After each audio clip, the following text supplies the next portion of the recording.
नमस्कार दोस्तों, आज अपन बात करते हैं रीट की। दोस्तों, रीट कब आएगी ये आपके मन में सवाल होगा, क्योंकि अब रीट मेंस भी हो गया, मतलब थर्ड ग्रेड का पेपर हो चुका है और पेपर इतना टफ आया है। पेपर को देखकर आपको लग रहा होगा कि मतलब कि यार नौकरी लगना कितना मुश्किल हो गया है एक प्रकार से। क्योंकि दोस्तों, पेपर का जो लेवल देख रहे हो आप, अगर ये पेपर जो हो रहा ना, ये पेपर अगर 50,000 पद होते ना इस भर्ती में, तो वास्तव में पेपर का थोड़ा बहुत मजा आता पेपर को देने का। लेकिन पद भी बहुत थोड़े थे, 5,000 तो कुछ पद थे और पेपर इतना टफ बना दिया है ना। तो ये रीट लेवल 1 की बात कर रहा हूँ, और रीट लेवल मतलब लेवल 2 की बात करूं मैं, तो 2 में मतलब 2,000 पद है कुल ही। तो 2,000 पद है, तो 2,000 पद में मतलब उसमें भी सब्जेक्ट के अनुसार अलग अलग पद है, तो वो भी क्या है, मतलब पेपर का लेवल देखो। और इतने पदों में मतलब पेपर देना थोड़ा मुश्किल हो जाता है, क्योंकि इस लेवल को देखकर, है ना। तो अपन बात करते हैं, इस वीडियो को लास्ट तक देखना है। अपन रेट लेवल 1 और 2, मतलब कि रेट प्री का एग्जाम कब होगा, प्री की बात करते हैं अपन सबसे पहले। चलो शुरू करते हैं, है ना। दोस्तों, बात करते हैं नई रीट भर्ती 2026 भर्ती की बात मैं अभी रोक रहा हूं, यानी नई रीट 2025 प्री की बात कर रहा हूं ना। दोस्तों, मैं प्री की बात करूं तो प्री जो है, प्री कब आएगी। सबसे पहले प्री की मैं बात करूं, यानी पात्रता वाली, है ना। तो पात्रता की बात करूं तो सबसे पहले पात्रता जो एग्जाम होगा दोस्तों, वो लगभग अभी जो बोर्ड एग्जाम चल रहे हैं, है ना, वो 17 तारीख से, सॉरी 13 तारीख से 12वीं के और इसके 10th के, है ना, 10th और 12th दोनों के बोर्ड एग्जाम चालू होने वाले हैं। और इस एग्जाम के बाद, है ना, आरबीएसई बोर्ड ने कहा कि बोर्ड एग्जाम के बाद हम इस पर बात करेंगे ना, यानी कि रीट एग्जाम के लिए उन्होंने संकेत दिया है, अपने न्यूज़पेपर में देखा होगा। तो दोस्तों, आने वाला है पात्रता एग्जाम। पात्रता एग्जाम के जस्ट ये मान लो लगभग 1 साल, या ज्यादा से ज्यादा खींच के मानो तो 1.5 साल बाद थर्ड ग्रेड आने वाली है, और अच्छे पदों पर आने वाली। इतने पदों पर आएगी कि आपको तैयारी अभी से स्टार्ट कर देनी, क्योंकि इस पेपर का लेवल को देखकर आपको तैयारी अभी से स्टार्ट कर देनी चाहिए।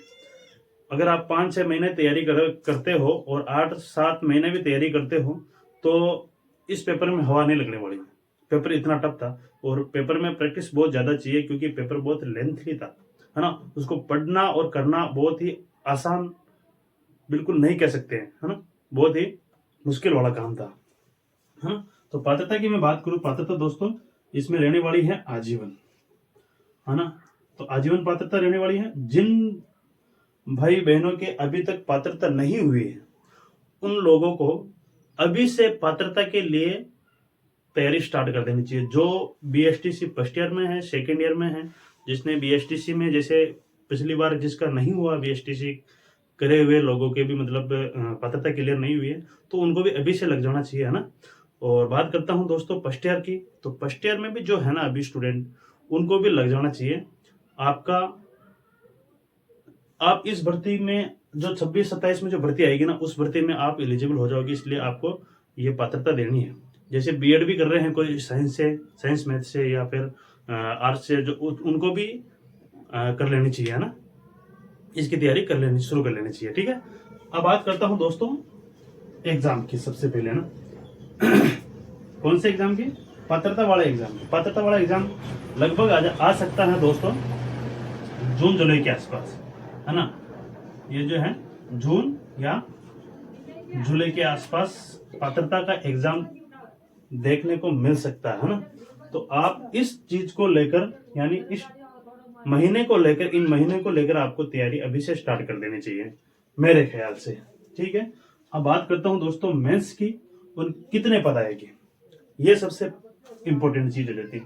पद की बात करो दोस्तों मेंस में, तो इसमें पद आने वाले हैं लगभग, काफी सारे स्टूडेंट और लोगों का मानना है कि डीपीसी के बाद जो पद आएंगे दोस्तों, वो आएंगे लगभग 40,000 पद के आसपास, या इससे प्लस 40,000 पद, या इससे भी अधिक पद आ सकते हैं। किसमें, रीट मेंस में, यानी कि थर्ड ग्रेड में, ठीक है। थर्ड ग्रेड में ये पद बिल्कुल आ सकते हैं डीपीसी के बाद, ठीक है। और डीपीसी होना तय है लगभग, और डीपीसी तो होकर ही रहेगी। अगर डीपीसी नहीं होगी तो सरकार को नई स्कूलें बनानी पड़ेगी और फिर उनके लिए भर्ती निकालनी पड़ेगी, क्योंकि सबसे बड़ी बात है दोस्तों 2028 में चुनाव है। वैसे अब चुनाव है तो चुनाव के पहले सरकारी नौकरी, उसमें भी सबसे ज्यादा इंपॉर्टेंट है थर्ड ग्रेड, यानी अध्यापक भर्ती सबसे ज्यादा जरूरी है। अध्यापक भर्ती नहीं निकालेगी सरकार तो सरकार का पतन निश्चित है, ये मानकर चलना है ना। तो इस चुनाव आने वाले हैं 28 में, तो इस चुनाव से पहले सरकार को एक अध्यापक भर्ती, वो भी बड़ी वाली भर्ती जरूर करानी पड़ेगी। सरकार को पता है अगर ये भर्ती नहीं कराएंगे तो अपन वापस नहीं आ सकते, ठीक है। एग्जाम की मैंने बात कर दी, और मेंस की मैं बात करूं दोस्तों, तो अगर ये पात्रता एग्जाम जून जुलाई में होगा तो निश्चित है दोस्तों मेंस भी जून या जुलाई 27 में, मैं 27 की बात कर रहा हूं, किसकी 2027 की बात कर रहा हूं। 2027 में जून जुलाई या कुल मिलाकर लास्ट तक भी 27 में दिसंबर से पहले नवंबर दिसंबर मान सकता हूं इसको। मानने का मतलब यह है दोस्तों कि मैं कंफर्म क्या कहूं, लेकिन सरकार जैसे अभी देखो आप 2024 में सरकार ने 25 में सरकार ने पात्रता का एग्जाम करवाया जनवरी फरवरी में ना, और ये देखो मेंस देखो वापस जस्ट एक साल बाद, लगभग एक साल में मेंस करवा दी है ना। और सरकार के पास मतलब पद कम थे, इसलिए सरकार ने चलो भी छोटी मोटी भर्ती करवा देते हैं ताकि स्टूडेंट जो है आंदोलन वगैरह नहीं करें और उनको भी राजी कर दें। तो सरकार ने एंड टाइम पे मतलब ये लगभग 7,000 पदों के आसपास भर्ती निकाली है ना, थर्ड ग्रेड की। तो इसी प्रकार से सरकार को थोड़ा टाइम लगेगा इसमें, है ना, क्योंकि भर्ती बड़ी आएगी तो थोड़ा टाइम लगता है ना। तो लगभग दिसंबर से पहले तो करवाएंगे, नवंबर दिसंबर से पहले करवाएंगे, या लास्ट नवंबर दिसंबर तक इस भर्ती का एग्जाम देखने को मिल सकता है 27 में, है ना। अब बात करता हूं दोस्तों पात्रता में जनरल की जो है, आपको पता है 90 अंक आना जरूरी है जनरल वालों के, 90+। वही ओबीसी, SC, ST और EWS की बात करूं, और फीमेल में भी 82 नंबर से ऊपर आने जरूरी है, या 82 नंबर से ऊपर, ठीक है। तो आपकी पात्रता निश्चित है, और वो भी है आजीवन, है ना। आजीवन पात्रता लेनी है तो ये आपको पता है, ये क्राइटेरिया पूरा करना पड़ता है। बात करता हूँ लेवल 1 में और लेवल 2 में जो क्वेश्चन, कितने क्वेश्चन आते हैं दोस्तों? क्वेश्चन आते हैं 150 क्वेश्चन। 150 क्वेश्चन में से आपको 90 या फिर 82, अगर आप ओबीसी, SC, ST और EWS या फीमेल हो आप, तो आपको 82 नंबर आपके होने चाहिए, ठीक है। और जनरल की बात करूँ तो आपको 90+ आपके नंबर होने चाहिए, ठीक है दोस्तों। मोटा मोटा अपन सिलेबस की बात करते हैं, तो सिलेबस क्या है इसमें जो अभी से आपको पढ़ने की जरूरत है, हाँ। तो बात करता हूं दोस्तों CDP चाइल्ड डेवलपमेंट की बात करूं मैं दोस्तों, यानी बाल विकास की। तो बाल विकास के 30 क्वेश्चन आपको देखने को मिलेंगे इसमें, है ना। और ये जो क्वेश्चन आएंगे दोस्तों 150 क्वेश्चन आएंगे, ये कितने नंबर के आएंगे? ये आएंगे 300 नंबर के, ठीक है। भाषा की बात करूं, भाषा हिंदी, 2 भाषा चुनने को आपको विकल्प दिया जाता है, कौन कौन सी भाषा आप इसमें से चुन सकते हो।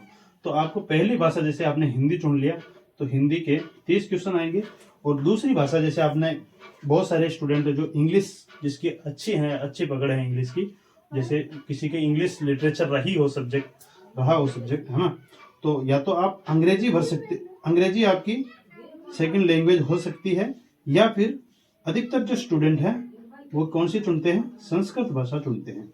तो आप संस्कृत या दोनों में से एक भाषा चुननी है आपको, और आपको आपकी इसमें भी 30 नंबर मतलब यानी कि 30 क्वेश्चन आएंगे, ठीक है। 30 क्वेश्चन में, और इन दोनों में जैसे 30 क्वेश्चन है, तो 30 क्वेश्चन दोस्तों आपके इसके 15 या 20 क्वेश्चन के आसपास लगभग ग्रामर के आते हैं, और 10 या 15 क्वेश्चन के आसपास आपके शिक्षण अभिक्षमता के आते हैं, है ना, यानी कि आपके शिक्षण अभिरुचि, है ना, जो मतलब आपको कैसे पढ़ाया जाता है और इस प्रकार के क्वेश्चन पूछे जाते हैं। 10 क्वेश्चन लगभग पूछे जाते हैं उनमें, है ना, तो ये आपको करना पड़ता है। ठीक है, वही बात करता हूँ मैं गणित की। तो गणित तो आपके इसमें लेवल 1 में तो जरूरी है ही है, उसमें भी 30 क्वेश्चन आपको देखने को मिलेंगे। और बात करता हूँ पर्यावरण की, जो पर्यावरण में भी आपको 30 क्वेश्चन देखने को मिलेंगे। ठीक है, वही बात करता हूँ दोस्तों लेवल 2 की। लेवल 2 में दोस्तों सेम टू सेम है, बाल विकास के भी 30 क्वेश्चन आएंगे, भाषा के हिंदी या संस्कृत या फिर आप अंग्रेजी चुन सकते हो, उसमें भी 30 क्वेश्चन आपको देखने को मिलेंगे। इसके अलावा दोस्तों सब्जेक्ट की बात करूं, जैसे गणित लेवल 1 में गणित और पर्यावरण है एक प्रकार से, उसी प्रकार से लेवल 2 में जो आपके सब्जेक्ट रहा हो, है ना, जिस सब्जेक्ट से आप मतलब कि बीएड कर रहे हो, उस सब्जेक्ट को आपको, जैसे एसएसटी, कोई एसएसटी वाला होता है जैसे, या फिर कोई साइंस मैथ वाला होता है, तो उनमें से आपको आपके 60 क्वेश्चन पूछे जाते हैं, है ना, 60 क्वेश्चन आते हैं इसमें भी 60 क्वेश्चन। ठीक है, तो ये रही विस्तृत चर्चा। और मैं मेंस की बात करूं दोस्तों, तो मेंस की बात अपन फिर बाद में करेंगे, पहले आपको रीड क्लियर कर लेनी चाहिए, है ना। तो अगर ये वीडियो आपको थोड़ा भी हेल्पफुल लगा है तो अपने उन दोस्तों के साथ भेजिए जिनको अभी इसके बारे में पता नहीं है, जो तैयारी स्टार्ट नहीं करना चाह रहा है, तो आप उनको बोलिए कि भाई तैयारी स्टार्ट कर ले, क्योंकि सरकार का भरोसा नहीं है और सरकार जल्द इसकी वैकेंसी लेकर आ सकती है और ये रीट पात्रता वाला एग्जाम भी करवा सकती है। तो ये वीडियो अगर आपको जरा सा भी अच्छा लगा तो वीडियो को लाइक कमेंट जरूर कीजिए और अपने दोस्तों को शेयर कीजिए। धन्यवाद।